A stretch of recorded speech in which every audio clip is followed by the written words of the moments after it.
শুভ সন্ধ্যা। ABP আনন্দ যুক্তিতক্কের সব দর্শককে। আজকে সাবজেক্টে মূলত দুটো অংশ, একটা আইপ্যাক মাথা গেল এজেন্সি কবজায়, তারপর মোথাবাড়ি হুঁশিয়ারি ইত্যাদি প্রভৃতি। কিন্তু আজকের শোটা যখন সুমন শুরু করছেন, সুমন বাঙালির সবচেয়ে নস্টালজিক জায়গা সুকুমার রায় হযবরল দিয়ে শুরু করেছে, এবং সুমন শুরু করতে গিয়ে হযবরল সেই বিখ্যাত ওই 26-এর মাপের কথা দিয়ে শুরু করলো। তো আমার মনে পড়ছিল যে ওই 26-এর মাপের ঘটনায় যে তারপর কোত্থেকে একটা পুরনো দর্জির ফিতে এনে সে আমার মাপ নিতে শুরু করলো আর হাঁকতে লাগলো, খাড়াই 26 ইঞ্চি, হাতা 26 ইঞ্চি, আস্তিন 26 ইঞ্চি, ছাতি না 56 ইঞ্চি নয়, ছাতিও 26 ইঞ্চি, গলা 26 ইঞ্চি।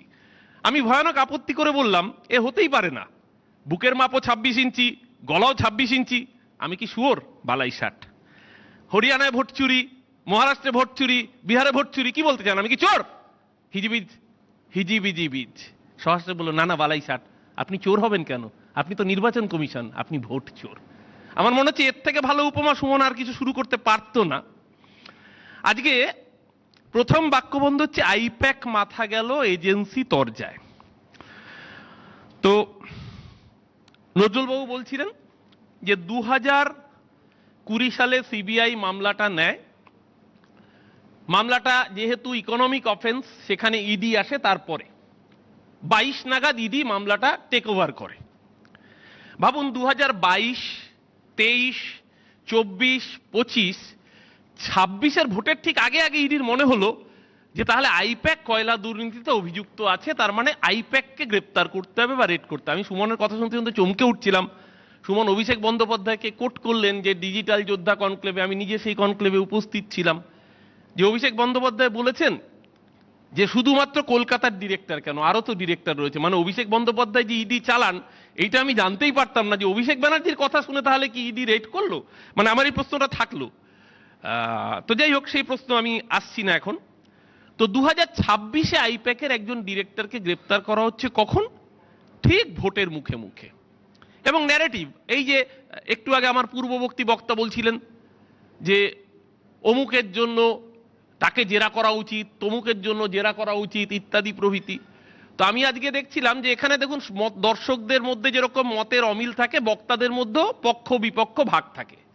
কিন্তু আজকে যদি প্যানেলে ভোটাভুটি হয়, একটা চ্যানেল একটা সিম্বলে একেবারে মেজরিটি, সিঙ্গেল মেজরিটি। এখানে যতজন প্যানেলিস্ট আছে ইনক্লুডিং সুমন দে, সবাই চশমার চিহ্নে ভোট দেবেন, কারণ সবার চোখে চশমা রয়েছে।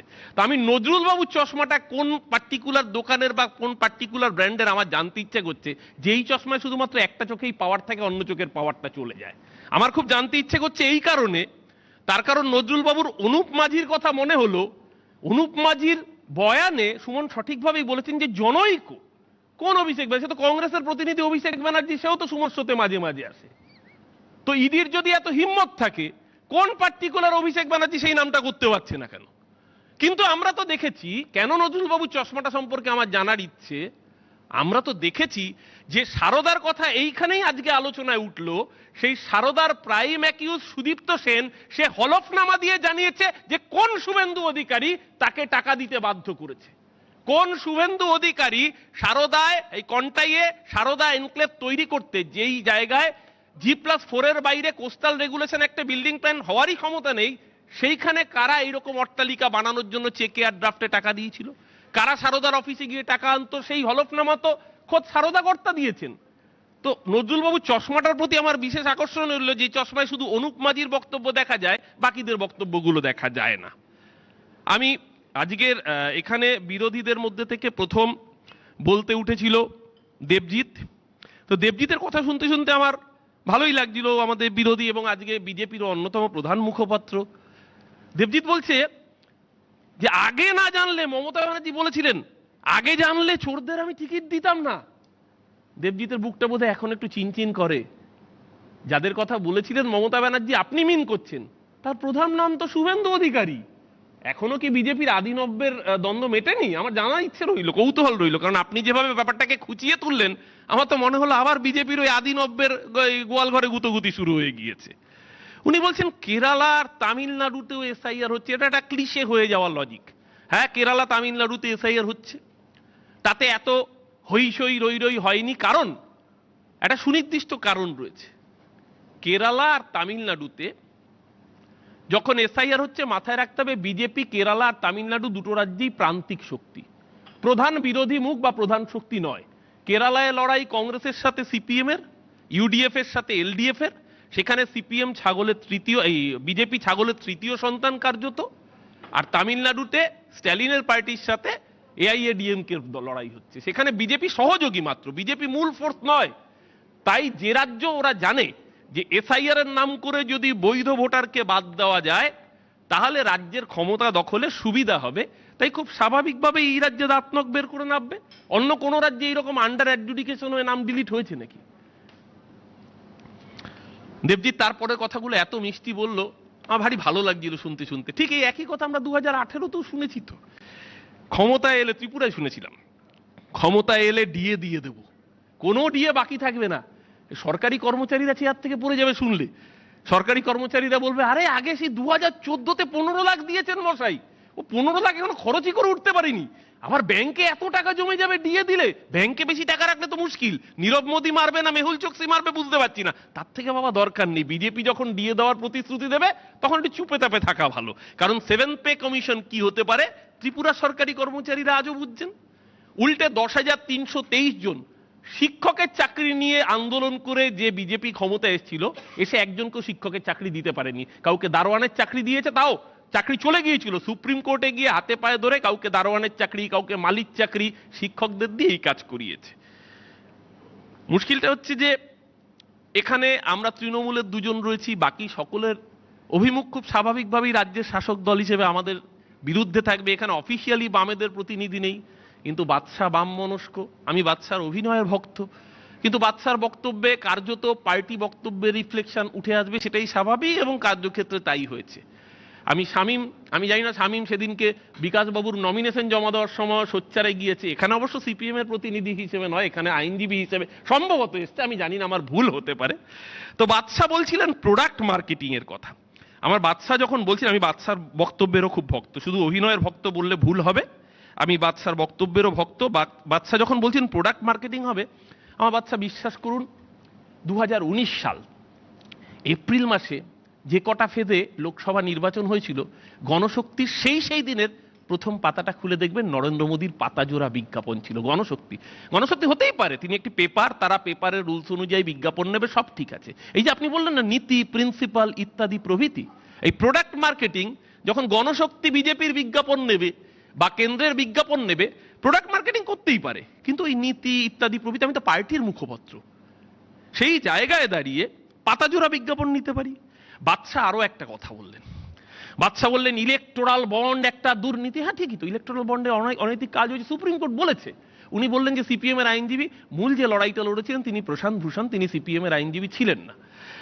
আর সাথে সিপিএম এর কেউ কেউ মামলাটা আরো পার্টিসিপেট করে থাকতে পারেন, কিন্তু মামলাটা লড়েছিলেন প্রশান্ত ভূষণ।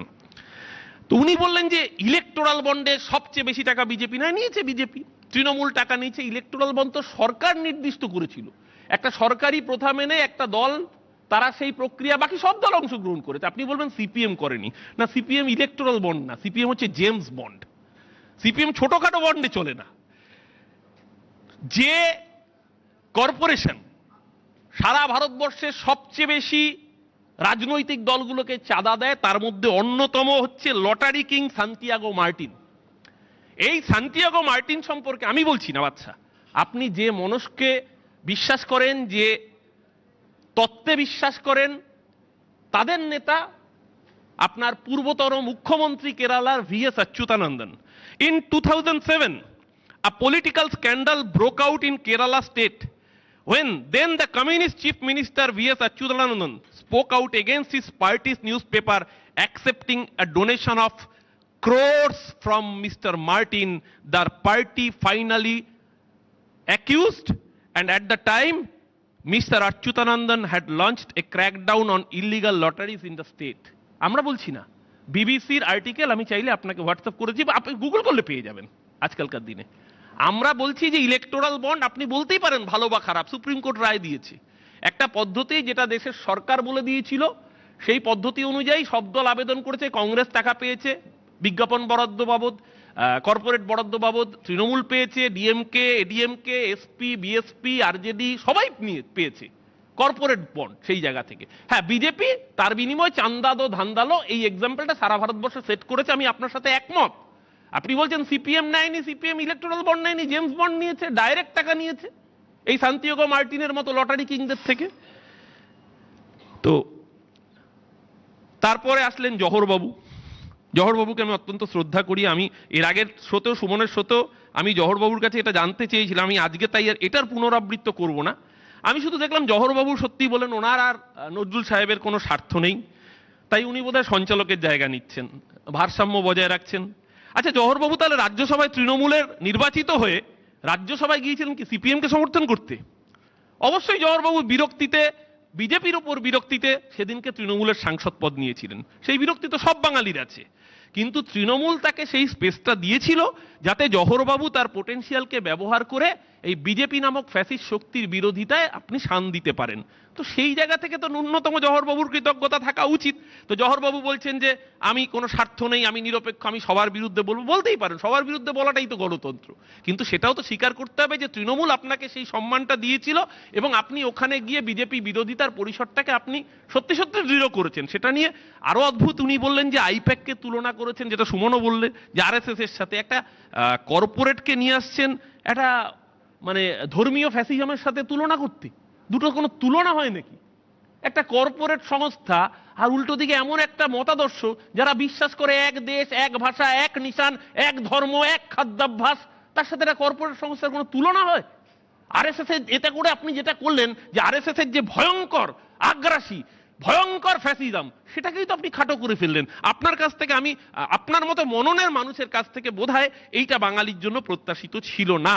আমি আশা করব আমি আপনাকে আঘাত করতে চাই না, আপনি আমার বয়োজ্যেষ্ঠ, আপনার থেকে আমরা শিখি। আমার মনে হয় আপনার এই তুলনাটা সমীচীন হয়নি। আমি এরপরের সেগমেন্টে সুমন রেখেছেন মোথাবাড়ি, হুঁশিয়ারি ইত্যাদি প্রভৃতি। মোথাবাড়ি এটা ঘটনা, মোথাবাড়ির মানুষের তো মোথাবাড়ি কেন, সারা রাজ্যের মানুষের খুব সঙ্গত একটা অসভ্য বর্বর কায়দায় বৈধ ভোটারের নাম বাদ দেওয়ার জন্য আন্ডার অ্যাডজুডিকেশন করে লজিক্যাল ডিসক্রিপেন্সি করা হয়েছে। যখন এই কমিশন বসানো হচ্ছে, স্পেশাল কমিশন, আমরা দেখেছি টিএস শিবগানাম বাড়িতে পর্যন্ত এজলাস বসিয়ে এই ফারাক্কার কংগ্রেস প্রার্থী ক্লিয়ার করেছেন সাথে সাথে। আরে যে মানুষের পাসপোর্ট রয়েছে তার নাম আন্ডার অ্যাডজুডিকেশন করে ডিলিট করে দিয়েছে, বিচারপতির নাম আন্ডার অ্যাডজুডিকেশন করে ডিলিট করে দিয়েছে। কিন্তু মোথাবাড়ির ক্ষোভের যে বহিঃপ্রকাশ, সেই বহিঃপ্রকাশ কোনো ভদ্র সমাজে হতে পারে না, এটা সকলকে বুঝতে হবে। যে বিচারকরা গেছেন তাদেরও পরিবার আছে, তাদের কোনো অপরাধ নেই, তাদের মধ্যরাত অব্দি আটকে রাখা যায় না।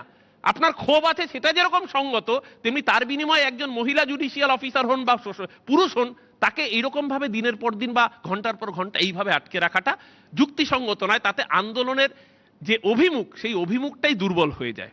এবং আজকে ধন্যবাদ মহামান্য সুপ্রিম কোর্টকে, এই চোর নির্বাচন কমিশন, এরা বলেছিল ভোটার লিস্ট ফ্রিজ হয়ে গেছে, আর কোনোভাবে নাম উঠবে না। কেন?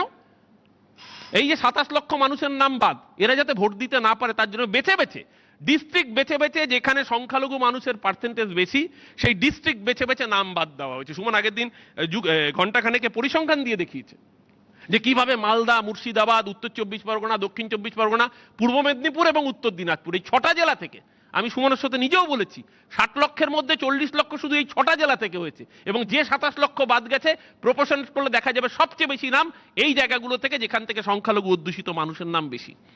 আজ সুপ্রিম কোর্ট তারা বলেছেন যে ফার্স্ট ফেজের ইলেকশন 23 তারিখ, তার দুদিন আগে পর্যন্ত অর্থাৎ 21 তারিখ পর্যন্ত সাপ্লিমেন্টারি নাম তোলা যাবে। মানুষের একটা আশা তারা রেখা দেখতে পেয়েছেন। আবার 29 তারিখের নির্বাচনেরও দুদিন আগে পর্যন্ত এই ভোট চোরেরা ভোট চুরি করে, বৈধ মানুষকে বেনাগরিক করে, বাংলার মানুষের ভোটাধিকার কেড়ে বিজেপির তাবেদারি করতে চেয়েছিল। ওরা জানে মানুষের ভোটে ওরা নির্বাচিত হতে পারবে না, তাই ভোট চুরি করা ছাড়া আর ওদের কোনো অস্ত্র নেই। আমি তাই সুমন বক্তব্যের শুরুতে যেটা বলেছিল ওই হিজিবিজে বীজের ভাষায়, আমি সেই ভাষা ধার করে বলতে চাই যে আস্তিন 26, বুক 26, পেট 26, আমি কি শুয়োর?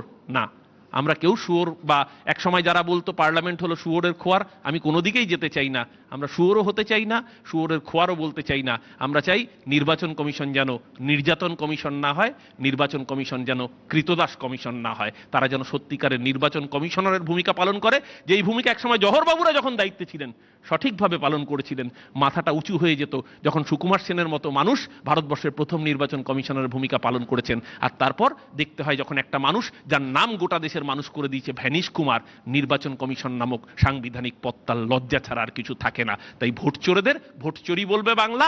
4ই মে বঙ্গোপসাগরে ওই ভোট চোর আর ভোট চোরের মালিক বিজেপি দুজনকেই নিক্ষিপ্ত করবে। ভালো থাকবেন, শুভ সন্ধ্যা।